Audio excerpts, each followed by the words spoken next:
Saya berada di kota Guangzhou, ibu kota dari provinsi Guangdong.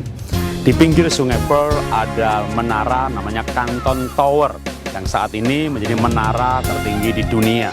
Nah, arsiteknya bernama Roger van der Heijden. Merancang arsitek menara ini bukan menara yang bercahaya, tapi memantulkan gitu ya. Jadi bukan bersinar, tapi memantulkan cahaya.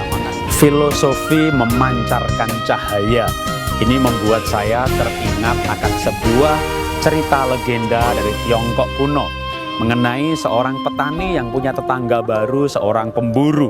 Nah, tetangganya ini punya anjing-anjing pemburu yang kurang terlatih, sehingga suatu hari anjing-anjing ini melompati pagar dan mengganggu domba-dombanya. Petani meminta supaya anjingnya dikurung, tapi tetangga itu mengacuhkannya. Sehingga suatu hari anjing-anjing itu betul-betul menyerang dombanya sehingga membuat dombanya terluka. Petani itu tidak sabar lagi dengan kelakuan anjing tetangganya. Maka dia memutuskan pergi ke kota untuk berkonsultasi dengan seorang hakim. Hakim itu dengan seksama mendengar kisah petani lalu berkata, "Saya bisa menghukum tetangga Anda dan meminta supaya dia mengurung anjingnya.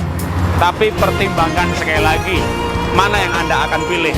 Saya akan memberikan solusi untuk kedua pilihan Anda. Anda pilih punya seorang teman atau Anda pilih punya seorang musuh?" Petani itu dengan cepat menjawab, "Ya, tentunya saya pengen seorang teman."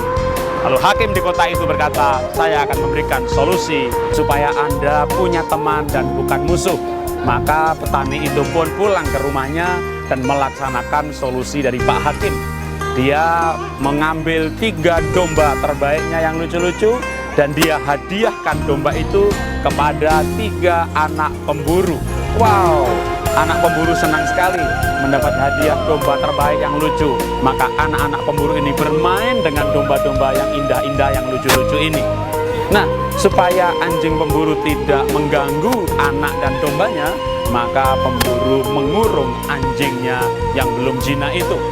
Apa yang terjadi? Ya, tentu saja si petani juga dombanya menjadi aman. Si pemburu terharu punya tetangga yang begitu baik, maka sering kalau dia pulang berburu, dia memberikan sebagian dagingnya kepada petani yang baik hati ini. Wah, petani makin bahagia. Dia pun memberikan susu hasil ternaknya dan juga sayuran hasil kebunnya.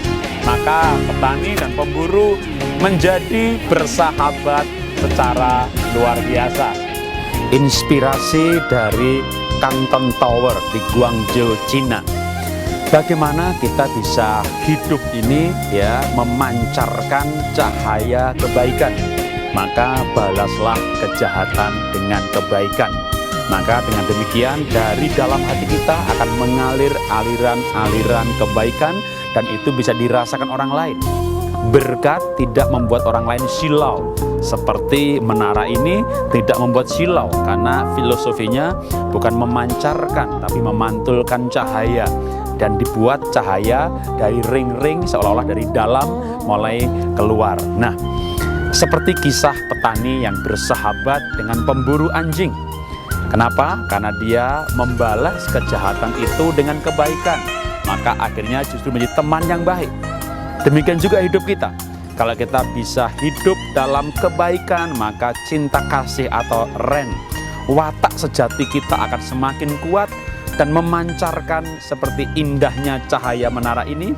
Demikianlah cinta kasih akan memancar dari kehidupan kita kalau kita komitmen untuk menjaga sikap-sikap kita dalam kebaikan, bahkan menggunakan kekayaan kita tidak untuk menyilaukan orang lain, tapi menggunakan kekayaan kita untuk membuat orang lain merasakan cahaya kebaikan kita.